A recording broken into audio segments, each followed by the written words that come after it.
The Dan Bongino Show. Get ready to hear the truth about America with your host, Dan Bongino. All right, welcome to the Dan Bongino Show. Producer Joe, how are you today? Yes, sir. All ready to go. Funny intro. Joe gives me a double countdown on the show, and for some bizarre reason, I wasn't paying attention when he gave me that other one. And the interesting part about a podcast is we can always delete it and start over, but nah. Let's just leave that bad boy in there. Oh, boy. Did you sense that? I can see Joe on Skype, too, so it's not like mysterious when the show starts or anything. All right. As always, a ton of breaking news. Folks, today I want to get to some news that I've been holding for, seemingly days now because we've been so enmeshed in all the breaking news in the Trump-Russia fake collusion, Obamagate spying scandal stuff. And, just one note on that. I do have some things I want to get to on that as well, but I have some other stories about the economy, the budget, a lot of really important things going on. Serious question, Joseph. You think that, I'm not messing around here. Okay. Do you think the Democrats, and I'm asking you your opinion here, and liberals specifically, and because I know a lot of Democrat friends of mine are tired of this too, but do you think a lot of far-left liberals ever get tired of defending the just endless litany of BS that came out of the Obama administration and the Hillary administration? Let me just explain to you what I mean. All right. Every day there's a new revelation, and every day it's the same story from Nick Merrill and Philippe Reines and the Hillary Clinton people and the Obama acolytes. Like, I tweeted out last night, like, oh, shucks. Like, look, again, right? That's their defense. Oh, shucks. It's another GOP conspiracy theory. Like, how many times is it a conspiracy theory before you're like, okay, you know what? We're busted. Yeah. Let's clean the slate. Let's just admit we're screwed and apologize and move on. Right? Do you ever think they get tired of defending these people? Yeah, it's funny because if they are getting tired of it, the ones that are tired of it aren't letting on that they are yet. And I got to know that they are. Yeah, like if they are, they're good actors because they're not right. Yeah, they're putting on a public face. You know what? That's a good point. Because I watched, there's a couple select Twitter feeds I watch on the left to see, what the general zeitgeist of the left is. And it's just kind of funny how it never stops, regardless of the evidence. I'm going to get to some of this in a second. There's an FBI informant on the Uranium One scandal, confirming what we told you, by the way, 2 weeks ago about the Iran deal and Russia, how all this is tied together.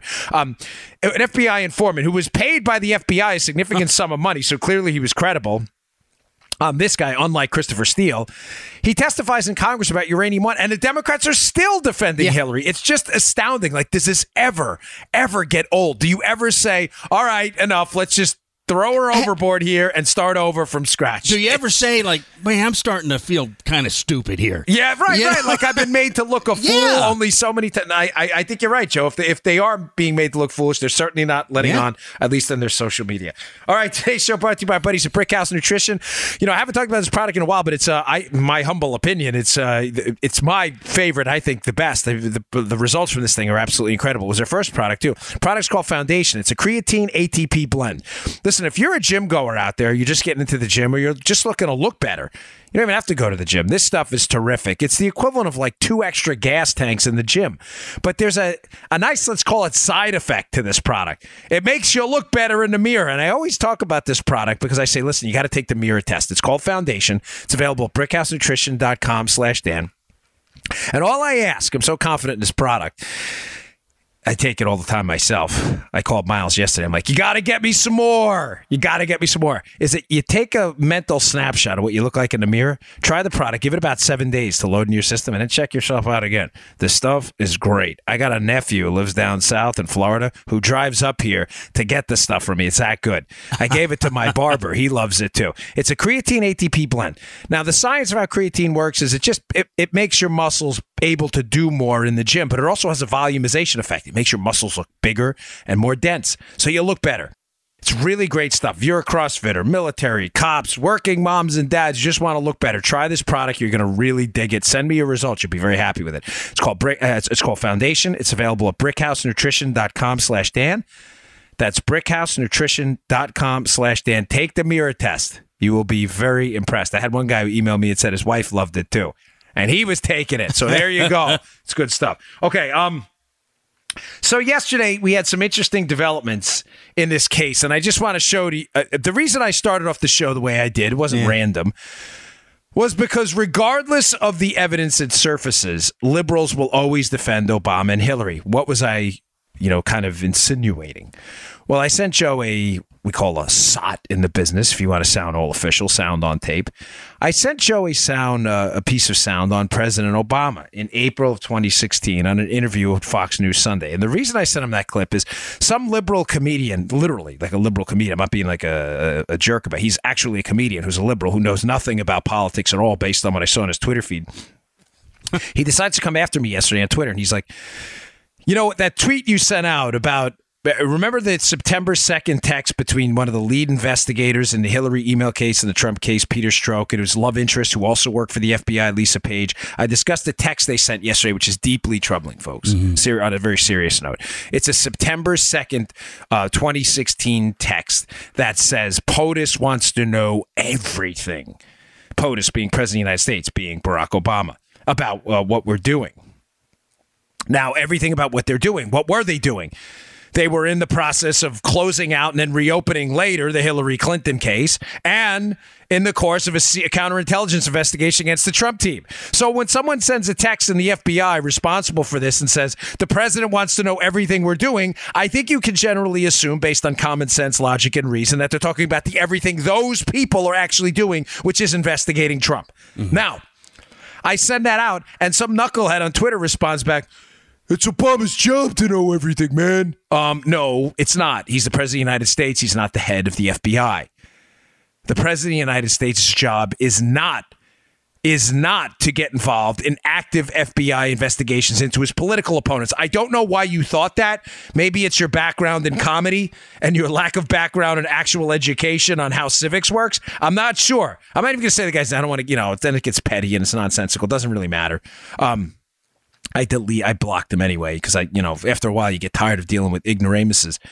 But ladies and gentlemen, are we crystal clear on this? That is absolutely not the president of the United States' job to bring in the FBI director and to be updated on active counterintelligence investigation against his political opponents. That is not his job.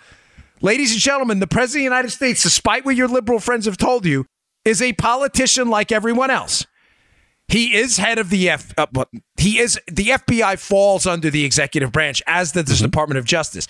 But that does not mean the president gets to get actively involved and briefed on every single investigation going on. Listen, he can do it if he wants to, but that doesn't mean it's smart, ethical, moral, or in some cases legal if there's an actual obstruction of justice going on. Right. Are we clear on the distinction here? Now, doubling down on stupid, this is a piece of sound from Barack Obama, specifically and clearly. Listen to his language. He actually says at one point, full stop, period, meaning it's dispositive, that he does not get involved in active Department of Justice and FBI investigations. This is him, folks. Joe, we did not cut this in any way to be deceptive, right? This is the actual Barack Obama. Yeah. This is from Grabian, a respected Joe is in the business, right? You can pull sound from Grabian. This is not some right-wing outlet. This is close to the whole cut, This is nearly the entire time. This is Barack Obama telling Chris Wallace he does not get briefed on active FBI investigations, despite a September 2nd text just months after this, saying he demands to know everything. Play the cut. I can guarantee that. And I can guarantee that not because I give Attorney General Lynch a directive. That is institutionally how we have always operated. I do not talk to the Attorney General about pending investigations. I do not talk to FBI directors about pending investigations. We have a strict line and always have maintained it, previous presidents. Just to button this up. I guarantee it. I guarantee that there is no political influence in any investigation conducted by the Justice Department or the FBI, not just in this case, but in any case. And she will be full stop, period. And she will be treated no differently? Guaranteed, full stop. Nobody gets treated differently when it comes to the Justice Department because nobody is above the law. Even if she ends up as the Democratic nominee? How many times do I have to say it, Chris? Guaranteed. How many times, Chris? How many times I got to say it, Chris? I don't get involved in FBI investigations. Or he's even more, not only full stop, he's even more conclusive about the the conclusions he wants Chris Wallace from Fox News Sunday to draw. Yeah. Full stop, period. We don't get involved in DOJ investigations either. Nothing. It's a policy. We never do it. So I send this clip back to this knucklehead comedian who then just loses his mind, and then he starts typing in all caps. He's probably salivating. He may have blood dripping from his fang. He loses it. Because this is why I opened up the way I did. Now to get serious again, not to messing around here, okay? How do we continue as a legitimate, liberty-loving constitutional republic, let me make it even easier for you, as a sane collective of people known as a country, right? Collective group of people. I don't mean in the communist way. I just mean like we're a collection of folks. How do we continue as a country if we can't even agree on basic facts when those basic facts are spoken by the very same president of the United States, but the facts absolutely deny what the president of the United States said? In other words, he's saying something that is categorically not true. He demanded a briefing, apparently, on everything the FBI and specifically the investigators involved in the Trump campaign and the Hillary campaign, Hillary email debacle. He specifically demanded to know what they were doing. Yet he's on tape saying he never demands to know what they're doing. Well, you can keep your doctor, damn it. If you like your plan, you can keep your plan. I mean, if we can't agree that lies are lies, folks, I don't understand how we move forward. Right. How do we move forward? Can we just accept that when George H.W. said, read my lips, no new taxes, that was not in fact true? That there were new taxes later? Does any sane Republican deny that? There were new taxes because he was a Republican, did not make that statement true. I'm not trying to absolve. I'm not telling you the Republicans, we always take the moral high ground. I get it. There are politics everywhere. I'm just telling you that what I find perplexing about Democrats and why I opened up the show the way I did, especially the far left liberals, is we can't even agree on basic systems of logic. Barack Obama, I don't get involved in any investigation, DOJ, FBI. Full stop, period. How many times I got to say it? How many times? How many times, Chris? I'm surprised he didn't punch him. How many times? Yeah. I mean, he's so upset. And then it's clear as day that he demanded a briefing on what the FBI was doing.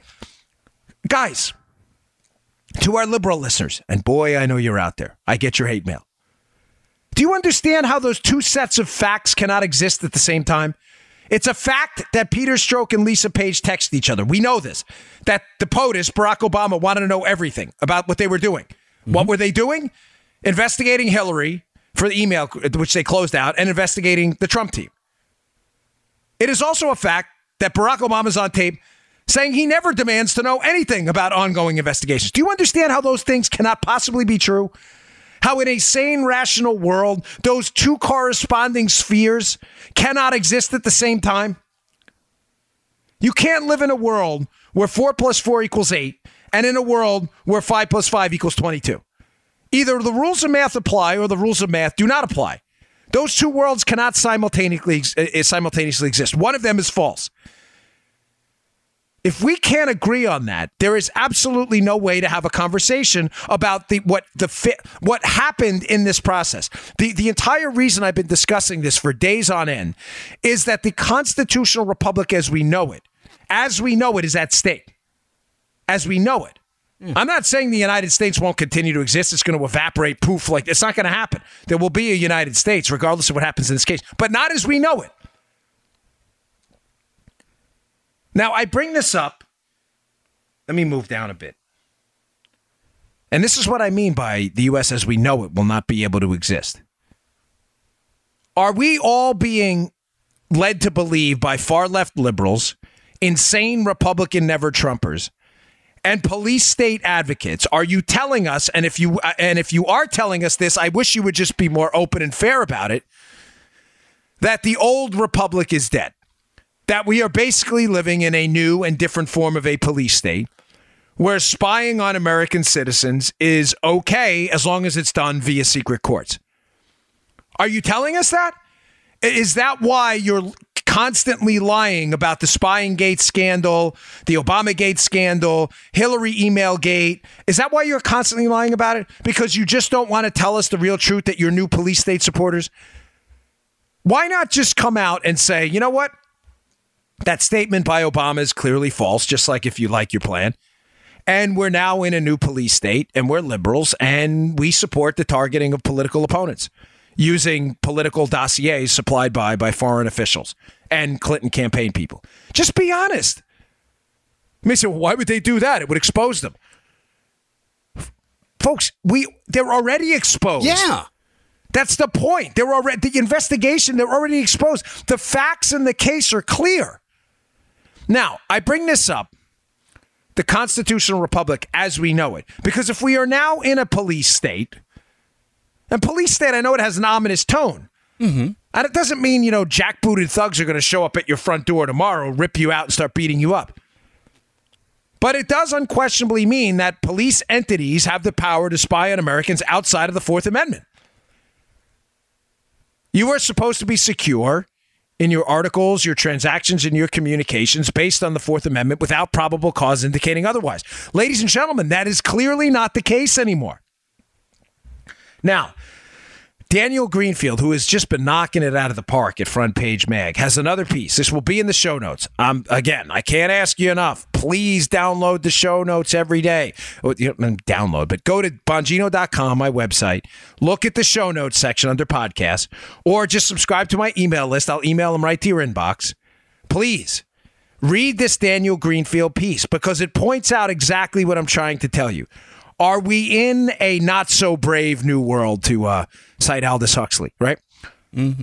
Are we in a new world? And if we are, can we be honest about it, Joe, so American citizens can have an honest conversation about repealing the Fourth Amendment? Mm-hmm.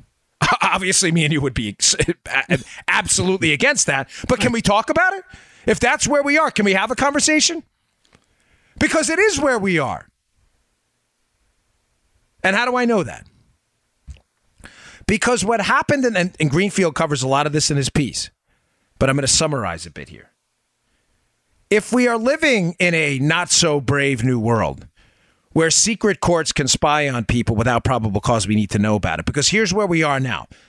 And folks, there's only two ways to explain away this entire scandal and why your civil liberties are absolutely at risk here. Joe, pay close attention to this. This is important. Okay. I wrote it down to make it real simple. Either the FISA court was lied to. In other words, that the FBI went up there with this Trump dossier knowing it was false and lied to the FISA courts. And we have a problem. Mm-hmm. Why? Because an entity, the most powerful law enforcement entity possibly in the world, the Federal Bureau of Investigation, the FBI, walked into a secret court and lied. Keep in mind, I'm saying either because I'm just being fair. Either they lied to the FISA court, and we have a problem. What's the problem? The FBI lied to the FISA court. They could lie about you, Joe. Yes. We got Joe Omerkos on felonious mopery. We saw him feloniously moping around. Did you see Joe feloniously moping around? No, he was working on my podcast, but it doesn't matter. We're just going to lie and say we did. It's a damn lie. Especially the way we've been working lately, right? So this is choice number one.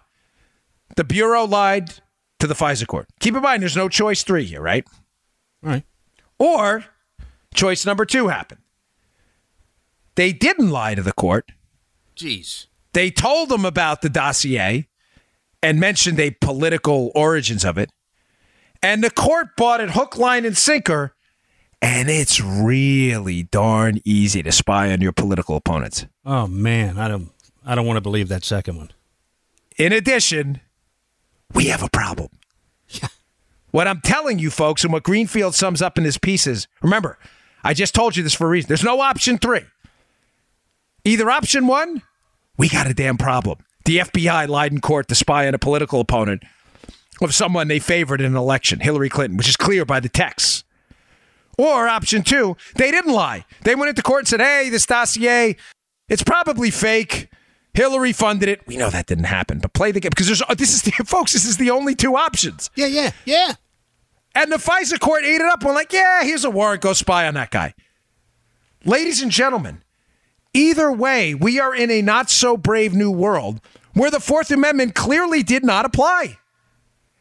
Please explain to me what option 3 is.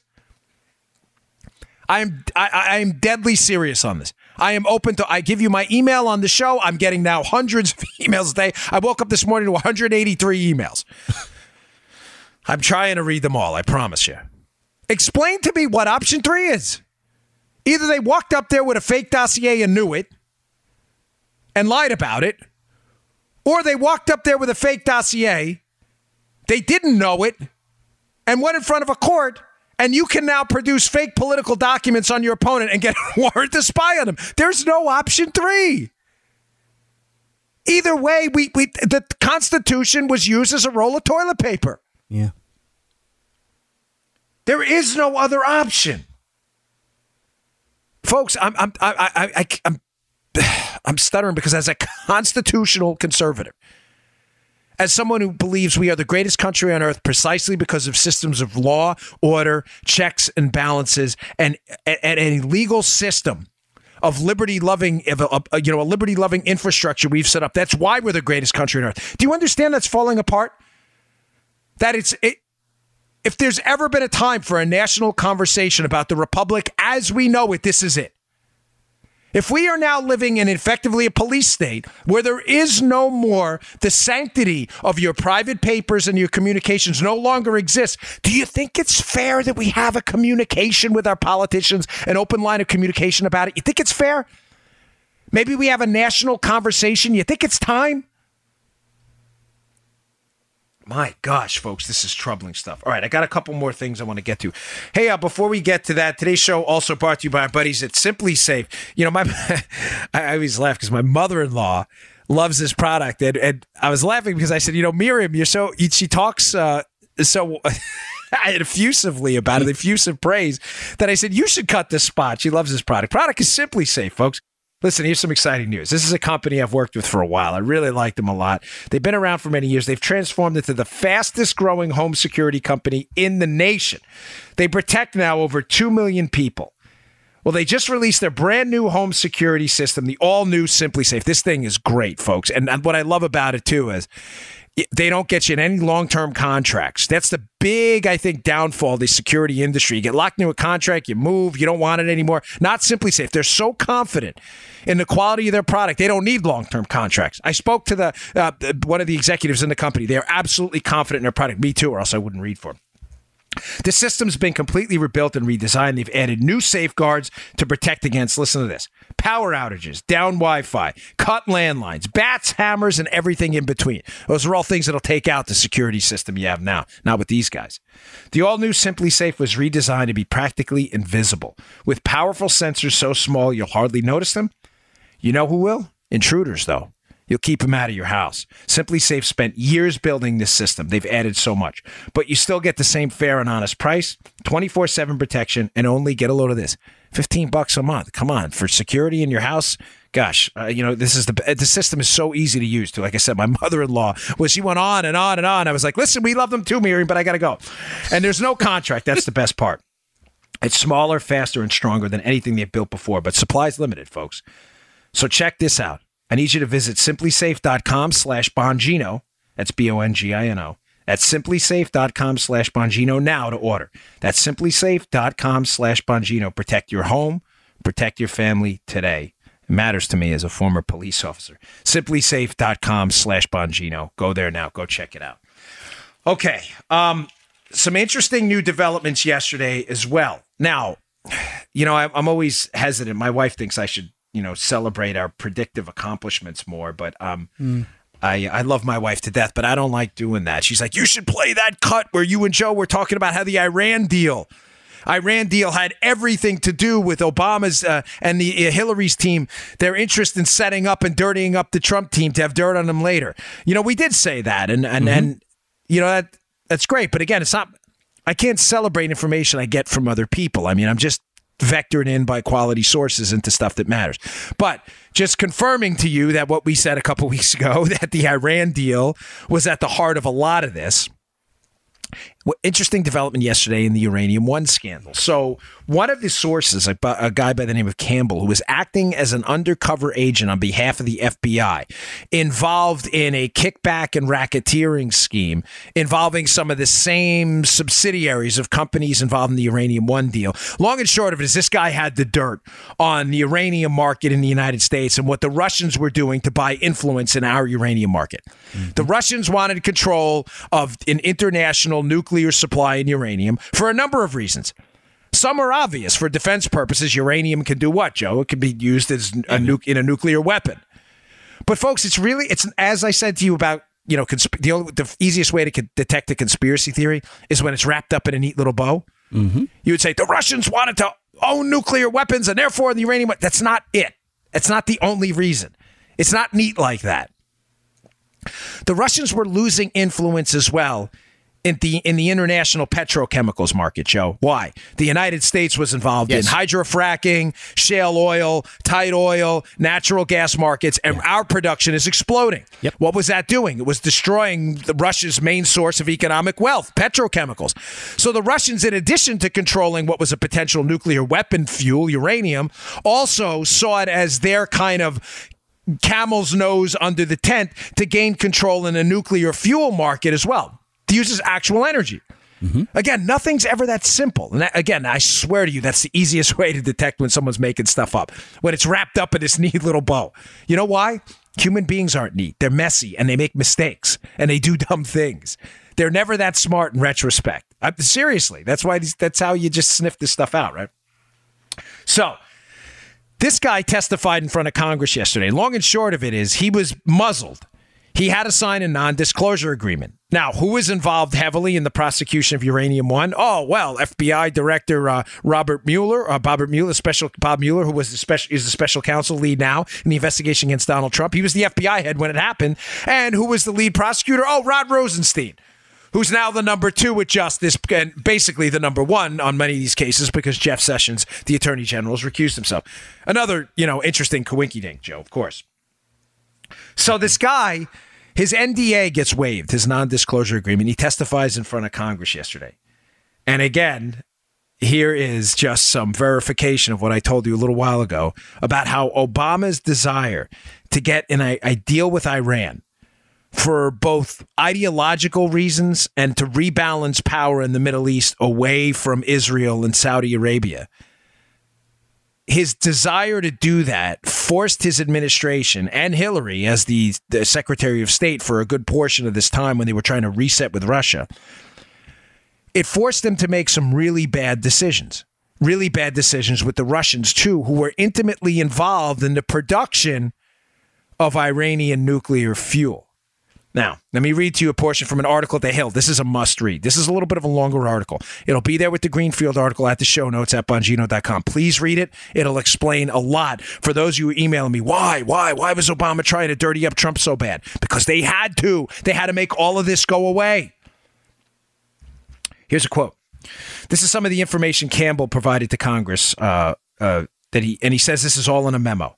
10X, which was a subsidiary company of Rosatom, which was involved in the purchase of our uranium, folks. 10X continues to supply Iran fuel through their Russian company, Campbell wrote in that 2010 document obtained by The Hill, naming the specific company that was being used to help. They continue to assist with construction, consult, and fabricated assemblies to supply the reactor. Fabricated assemblies require sophisticated engineering and are arranged inside the reactor with the help and consult of Russians. The final fabricators to Iran are being flown by Russian air transport due to the sensitive nature of the equipment, his 2012 memo to the FBI added. Folks, there's a lot more in this piece. But think about what I'm telling you here. The Russians are assisting the Iranians in their nuclear program as far back as 2010 and before. There is no question Americans know this because Campbell wrote it in a memo he gave to the FBI. American intelligence authorities already know it anyway. Let me just be clear. I'm speculating a bit there to be fair, but I sincerely doubt that Campbell's the only one with this information. By the way, he passes it to the FBI. That's not open for discussion. So the government knows. Mm-hmm. But I'm telling you, it's highly likely the intel community already knows this. The Russians are helping the Iranians build their own nuclear program. And yet we're cutting a deal with the Russians to allow them to buy some of our uranium fuel as we're also trying to simultaneously make a deal with the Iranians. Do you think these things may have been related? Like, hey, Russia, wink and a nod, we're going to give you uranium. You need to really shut up about this Iran deal and tone it down a bit? No, folks, I'm sure that had nothing to do with it at all. The corruption was just so thick and deep. And I get it. Many of you keep saying, what's going to happen? Is anybody going to get locked up? The answer is, folks, I don't know. But I know this. And this is, again, why I opened up the show this way, in addition to the comedian's comments about Obama, despite evidence otherwise, that Obama did know and said himself he wasn't supposed to know. You can only cover for this for so long. At what point, after this article comes out yesterday in The Hill, Democrats are like, oh, that guy Campbell, by the way, their response about the source, Campbell, who said all this, their response was, and that's not even the most damning revelation in the piece, by the way. Their response is, oh, this guy's not credible. He's not credible? The FBI used this guy to put people in jail. Right. They paid him $50,000 from his information. And by the way, Campbell told Congress that the FBI applauded him and said his information was so good it was being given to Barack Obama himself. What is it, folks? Is the FBI credible or not?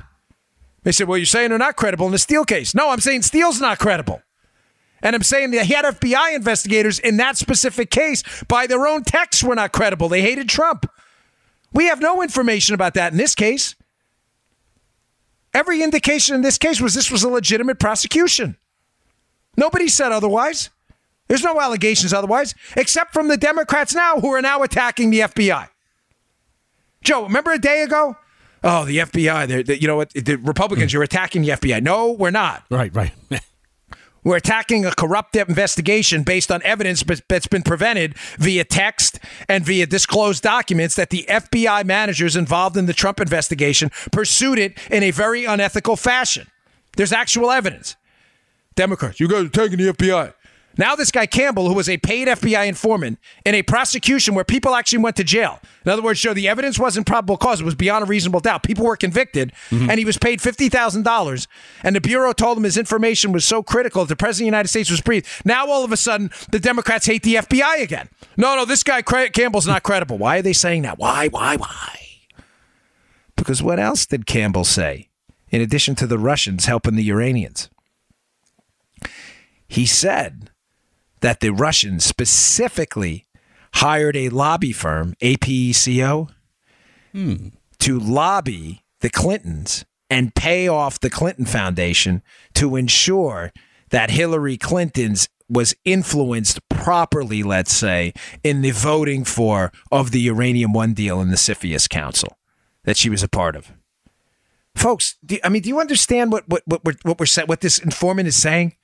I'm not saying the informant who's saying this, who was paid by the FBI in actual prosecutions. This is in the Hill piece. He swore out in front of Congress yesterday testimony saying that the Clintons were essentially bought off by the Russians for a vote so that the Russians could go and buy our uranium from the United States, despite the fact that we don't have enough uranium for ourselves and still have to import it. And what's the Democrat response? That guy's not credible. The FBI stinks. Okay. What's my response to their response? You guys are insane. Are you like a crazy person? You are. They must be. Because it takes a crazy person to read that and say, 2 minutes ago, you were swearing the FBI and everybody in it is above reproach and independent entirely. Yep. And now you're making the case that even though there was an actual criminal prosecution, people are in jail on this racketeering scheme that the informant used to obtain that, who was celebrated and paid by the FBI for tremendous work, and apparently lauded by Obama himself, according to the FBI, as they told him. Now you're saying that this guy's crazy and the FBI stinks. I don't get it. I simply don't get it. All right, I got one more breaking piece of news that's important. I want you to pay attention to this one, too. Before we get to that, hey, today's show brought to you by our buddies at Man Crates. Listen, you all blew it up for this company. I appreciate it. And I knew you would, because when Joe and I first got the proposal to do a read for them, I was like, this is the coolest idea ever. Matter of fact, I was like, darn, why didn't I think of that first? This is an awesome company. You know why I know this? Because my wife, who I love to death, has a really hard time buying me stuff. I'm a dude, and dudes like guns and cars, and that's really about it. For me, not much else you can buy for me. I don't collect art, everything else I get on Amazon. So I saw this company, and I'm like, oh, here we go. You could just go through the entire portfolio of gifts they have for guys and buy me every single one forever. You never have to worry about it again. Introducing mancrates.com. Now listen, giving your guy a box of chocolates for Valentine's Day is kind of boring. I don't think they're going to dig it. Just my humble opinion. That may assault the snowflake liberals, but I'm not. Listen, Valentine's Day chocolates for guys, no dice. Surprise them with a heart-shaped box of delicious beef jerky, the ultimate snack aphrodisiac. Again, mancrates.com, the only place to find awesome gifts guys love. This isn't some cologne sampler, some tacky, cheesy mug. Mancrates offers curated gift collections for every type of guy, from the sports fanatic to the home chef to the outdoorsman. Check out, I love watching Joe's reaction during these reads. I can see his face. He loves this stuff. This is like part of the show. Check out classics like the NFL Barware Crate and the Whiskey Appreciation Crate, or fresh takes on traditional Valentine's gift, like the Jerky Heart, or my personal favorite, by the way, the Salami Bouquet. Oh! It's killer. No, dude, it's killer. You got to go check this stuff out. It brings out the Bongino in you. It certainly does. It does. I'm a big fan. You know me, the Italian guy. Go to mancrates.com, pick the perfect gift, then wait for that magic moment. He'll fall head over heels when his gift arrives, and folks are not making this up. This isn't a joke. You get to pry open the wooden crate with the included crowbar. That's the best part. I think I got mine open in 7 minutes, which I don't know if it's a Man Crates record. I got to ask them. They have thousands of 5-star reviews, and every crate comes with a complete satisfaction guarantee. Folks, go to mancrates.com/Dan, and you'll get an unbelievable 5% off. They usually don't do this. Go to mancrates.com/Dan for 5% off. They don't offer this discount anywhere else. Get 5% off right now at mancrates.com/Dan. That's mancrates.com/Dan. They got some cool stuff over there. Check it out. You'll thank me later. Okay. One last thing, and I got to move on to some other stuff. Okay. So I've been working with some people. Let's just say, I don't want to say anymore. Mm-hmm. And I've been talking about the next shoes to drop. One of them, I believe, will be the Obama emails to Hillary Clinton. They're there. I'm sure of it. And when you see them, that will be particularly disturbing if they're ever released. The President of the United States emailing Hillary on a personal email account Hillary had on a personal server is disturbing enough. I think the content could be very troubling. But another problem I think we're going to have here and Joe, this is I'm trying to be delicate about this for obvious reasons. I haven't told you much about this because I don't want to. No, you haven't. I don't want to put you in any trouble talking about things I know, but you could sense me being cryptic. How do I go with this? Joe, if you were a senior FBI manager, say the number 2 in the FBI, if you were in counterintel, if you were in the National Security Division, you think it would be important if you were investigating Hillary's email scandal, in other words, the transferring of classified information over unclassified systems? I'm keeping it very simple. Put all politics aside. There's now no question that Hillary's team transmitted classified information over an unclassed system, right? We get that? Yep. Would you say, Joseph, that it would be a problem if senior managers of the FBI investigating said case may have been transmitting classified information over an unclassed system too? That's an issue, Dan. Yeah, I would say that would be an issue. Folks, that may be a problem in the coming months. Wow. Keep in mind, we've seen this now. Again, if we've been wrong on anything, I just told you about the Iran deal prediction, all that other stuff. We told you about the missing text showing up, which were never missing, which was also well-sourced. But there may be an issue here coming up in the coming months, because we don't have right now, at least publicly, the texts and emails of Andy McCabe and others involved in this. And how do we know that their communications of classified information were done on classified systems too. I'm going to leave that there, and we will readdress that when some of that comes out. But, folks, I think you can piece together what I'm telling you here. We have a bigger national security problem than just Hillary transmitting classified information on an unclassed system. If it was the people investigating Hillary, it's even worse. Okay. Leaving you that little spicy nugget of information. That was a fascinating revelation I received. Let's get back to some economic information, because this one kills me. I go on Fox a lot. A lot of you watch it. I always appreciate it. And by the way, just let me give a quick plug. I am on NRA TV. You can watch it at nratv.com every day at 1 p.m. Eastern time with Grant Stinchfield. It's a 15-minute hit. It's really cool. You can check it out on their Facebook page. It's live, nratv.com. I do it from the same studio I do my podcast. You can watch it on nratv.com on the web, or like I said, their Facebook page, NRATV. And I really appreciate it if you tune in, comment. I read the comments. I really appreciate it.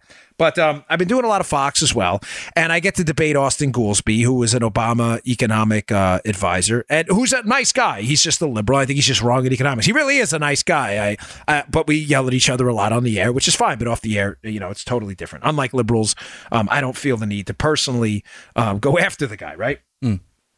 But one of the more hysterical pieces of analysis, Joe, I've seen lately, and I do mean this, is that Obama is somehow responsible for the Trump boom. Now, what I find amusing about this is, Joe, for 8 years, Barack Obama blamed George W. Bush for his horrible performance on the economy.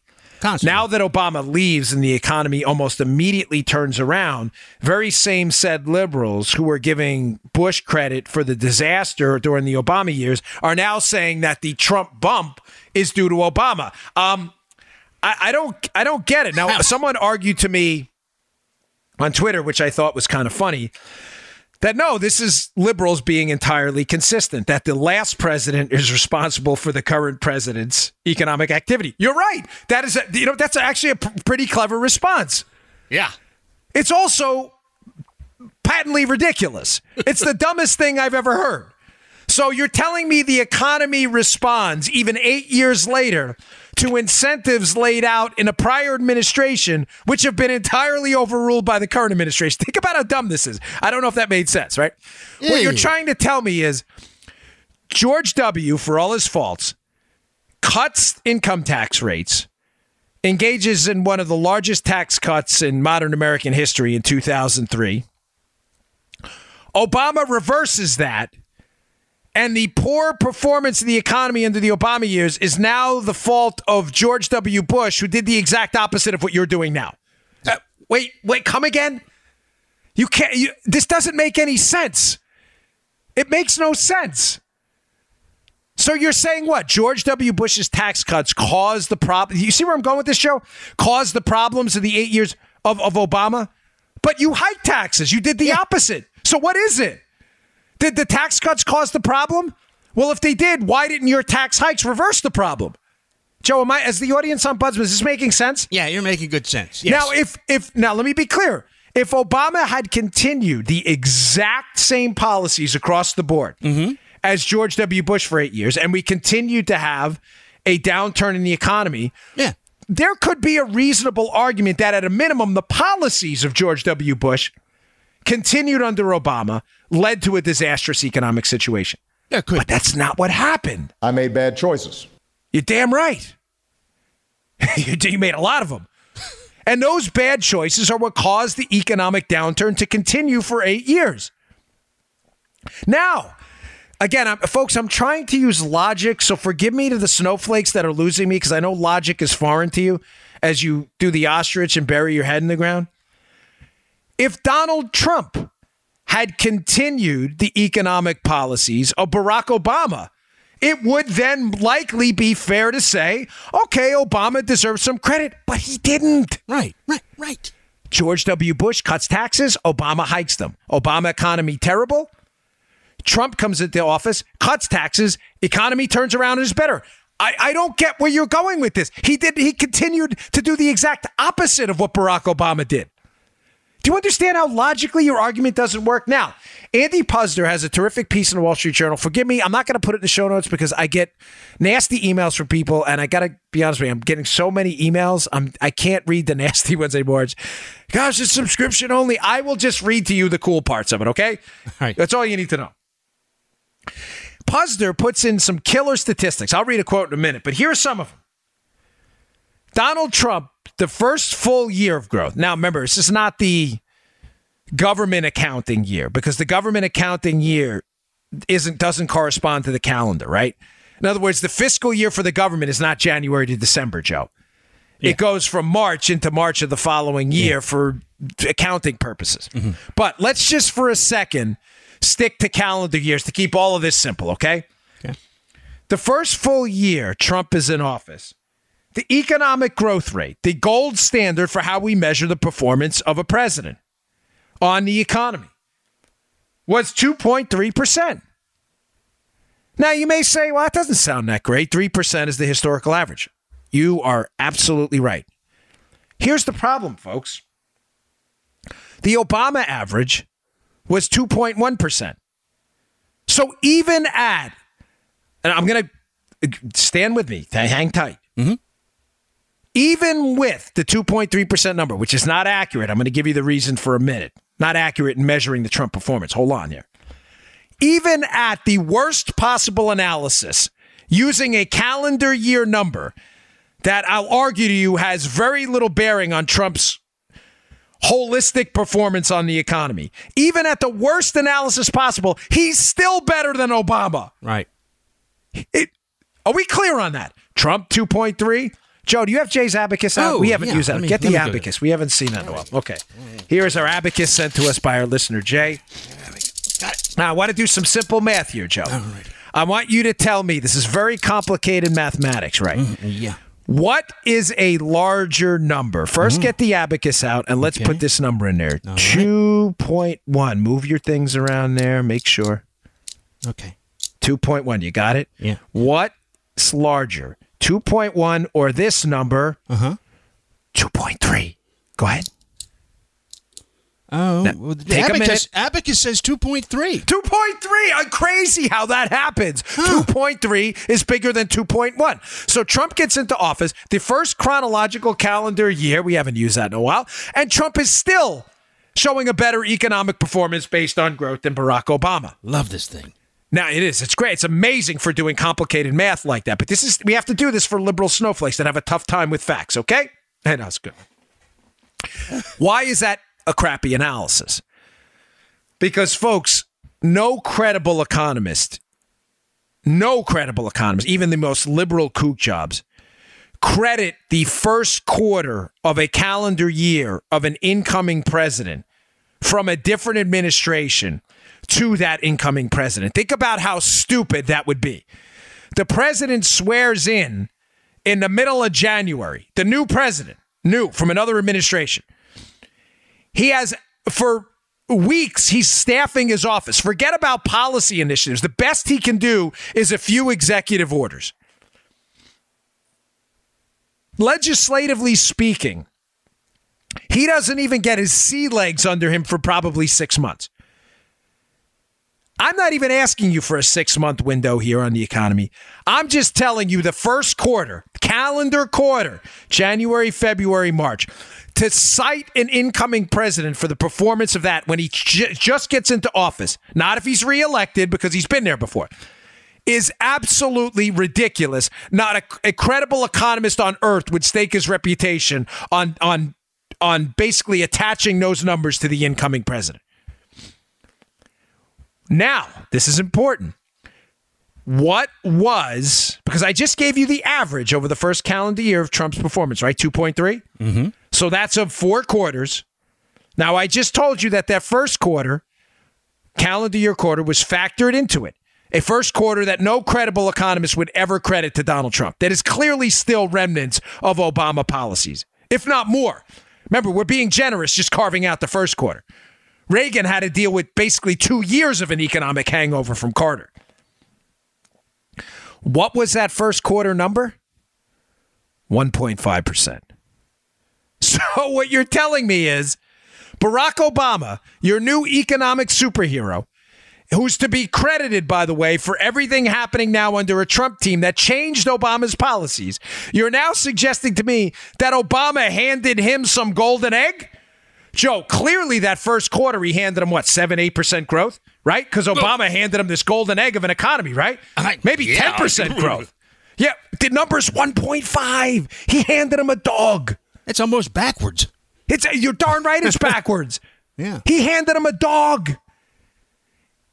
What I'm telling you is the 2.3% number credited to Trump for the calendar year would have been far higher if he didn't have to deal with the dog Obama gave him, completely overriding the argument you're trying to tell us that Obama handed him some golden egg. These are just the facts, folks. They're just the facts. I know they're hard for you snowflakes. I know you're drinking your hot cocoa in your pajamas. You're like, facts. Gosh, I'm sickened. Save space. Color forms, crayons, magic markers. I get it. We do facts here. Those are just the facts. Obama handed Trump a dog. He handed him a dog of an economy, which turned around almost instantaneously when those very said Obama policies were overturned and tax cuts and a deregulatory agenda was put into place. Do you understand your arguments don't stand up to any scrutiny at all? Now, so debunking argument number one that Obama handed him a golden egg economy. No, he didn't. He handed him a dog at 1.5%, which he promptly turned around with 3 consecutive quarters of 3 or close to 3% growth. Here's another quote from the Puzzler piece in the Wall Street Journal, because here's what Obama will tell you. Here's what the Obama team will tell you, too. They'll say, well, only 2.1 million jobs have been created in 2017, the calendar year. Calendar is important. The calendar year that Trump took effect. And the last year of the Obama regime, 2.2 million jobs were created. That is factually correct. Now, you may be listening going, Dan, I don't get it. So Obama created more jobs than Trump? Well, one, presidents don't create jobs, but you get the point. The answer would be yes. See, conservatives, we don't have problems with facts.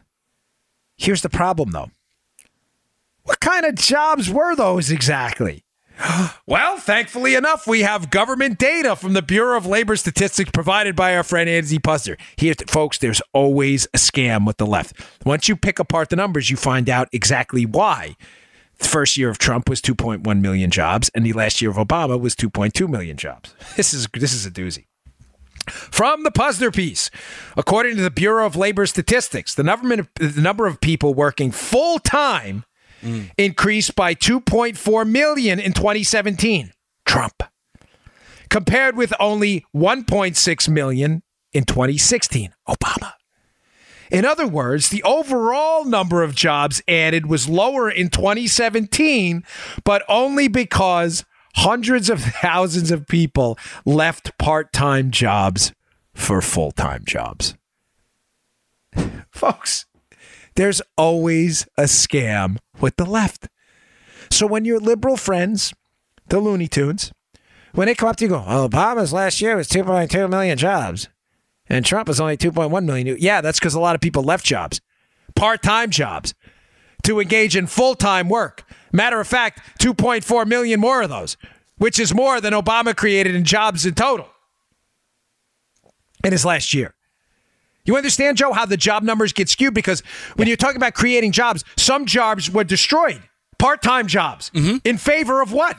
Better full-time jobs. Now, another quote from the piece by Puzzler. Both 2016 and 2017 set some year-end records. In 2016, Bureau of Labor Statistics recorded the highest number of people working part-time at year's end since it began recording the data in 1968. In 2017, Trump.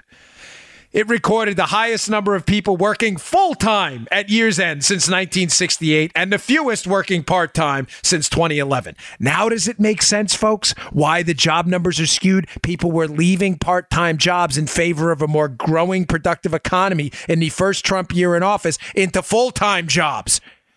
This is not complicated. It's only complicated to liberals who have a tough time with data and statistics, folks. It's really unbelievable. Let me make one more point here before we roll for the day, because I saw another story here that's been festering amongst the liberal decaying liberal media, right? Yeah, it's true. It's disgusting. There was a spending bill that made its rounds yesterday, and the spending bill, folks, is a disaster. In case you think here we're like blind supporters of the Republican Party at any cost, we are not. The spending bill proposed yesterday is an absolute disaster. Let me give you 3 quick disastrous points so you know what's going on in there. By the way, it blows past the sequester cuts of $80 billion on defense and $68 billion on non-defense spending. Folks, what the hell was the point of a sequester to control government spending if we're not going to control government spending? Listen, I love our military, okay? That's not in dispute. But ladies and gentlemen, we are not going to have a military if we go bankrupt. The entire point to the BCA, the Budget Control Act, and the spending cuts was to cap spending so we could get control over our out-of-control fiscal situation. We are now blowing past the cuts. If we're going to blow past them, Joe, just get rid of it. Stop wasting everybody's time. Yeah. Secondly, it extends this child health insurance program, CHIP. Extends it now for 10 years. 6 years added on to the 4 years. Folks, we already have Obamacare. We already have Medicaid. We already have Medicare. How much more money are we going to throw at healthcare in this country before we realize government spending on healthcare is the problem? How often are we going to do this? Finally, it hikes the debt limit, and in relationship to what I was talking about with the sequester cuts, if we're not serious about spending caps, scrap them. Get rid of them. Stop faking it to the American people. If the debt limit doesn't mean anything and we're going to constantly increase the debt, then just get rid of the damn thing and stop wasting our time. I have an excellent piece by Dan Horowitz at Conservative Review up at the show notes today, which sums this up in neat little bullet points, how devastating this is. He's got a couple more in there. But one more thing. The reason I wanted to bring up the CHIP spending, the Child's Health Insurance Program, which is it's another government Medicaid, Medicare, third-party payer problem we're having here, is Trump made a comment the other day about the United Kingdom's National Health Service and how it's failing, their single-party payer system. It is failing, folks. There's some damning pieces out there today, one specifically I saw in the Wall Street Journal, about how in the UK right now, they are essentially rationing by time.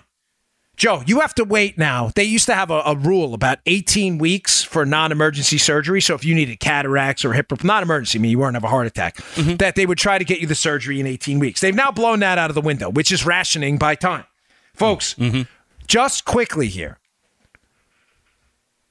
You have to understand the mechanics of economics and healthcare spending to understand why I am so upset at the continued third-party payer process, the government spending money on medicine. I know it sounds great. Oh, poor people, the government's not taking care of poor people anymore. The government's taking care of everyone with medicine. Why is that a problem? When you have a third-party payer, government paying for healthcare, you disconnect the patient from the doctor. The patient doesn't care about the price of the healthcare because you're not paying directly. You've already paid. You've given your money to taxes, so you don't care. Joe, what's the procedure? $5,000, $10,000, $20,000? What do you care? You're like, I already paid my tax bill. I'm good. I'm going to take whatever I can get. Yep. The doctor in the hospital doesn't care about lowering the price either because they'll take whatever the government gives them. Hey, we should try to get 20. Will the government pay it? Yes, let's take 20. Will the government pay 22? I don't know. Let's try. They're not bad people. They're just obeying the rules of economics. You get what the market will bear, even when there's no market. Folks, but one critical component of a third-party payer system when the government pays for healthcare that should never be overlooked, and I put this in all caps today, waste is tolerated. Why is it tolerated? Because there's no incentive to not produce waste. You're a doctor working for the government on a government salary in the British single-payer system, National Health Service. You're getting paid $200,000 a year. Do you want to see 8 patients a day, or do you want to see 4? Joe, that check's going to cash no matter what. I'll take the 4 if I can get it. Take the 4. You're damn right. Are you a doctor? Yeah. No, but I play one on radio. But you play one on radio. You play many roles on radio. That's correct. Folks, that doesn't make Joe a bad guy. Right. Okay, I'm sure many doctors will volunteer their time overtime. Many won't. Waste is tolerated because there's no incentive to not waste your time. Matter of fact, you can say 4. I want to see 2 patients a day. Is my check going to change? No, not at all. Okay, great. What's also tolerated? Wasting time. Hey, the doctor will see you tomorrow. You know what? He's not going to take a vacation. He's not going to see you. He'll see you next week. None of this is tolerated in a free market system. Because in a free market system, when the doctor is paid for services, if he doesn't perform the services, he's not paid. He doesn't waste his time. He doesn't waste his money. And he certainly wants to create an effective product for the cost. Do you understand? Folks, listen to me. And listen as good as you possibly can. Government is the problem in medicine. It is the most prominent, if you're triaging your needs, problem in the entire world in medicine. If the government were to shrink its footprint in medicine, you would see cost and quality, costs go down and quality go up almost instantaneously. The government is the problem because waste is tolerated. And what are we doing through this budget? We're spending more money on what? Government healthcare spending, which is going to explode the cost and decrease the quality because waste is tolerated because it can be when the government pays. Thanks again for tuning in, folks. Please go to Bongino.com, subscribe to my email list there, and please read the show notes today. They are really, really good. Thanks again for tuning in. I'll see y'all. You just heard The Dan Bongino Show. Get more of Dan online anytime at conservativereview.com. You can also get Dan's podcasts on iTunes or SoundCloud. And follow Dan on Twitter 24/7 at DBongino.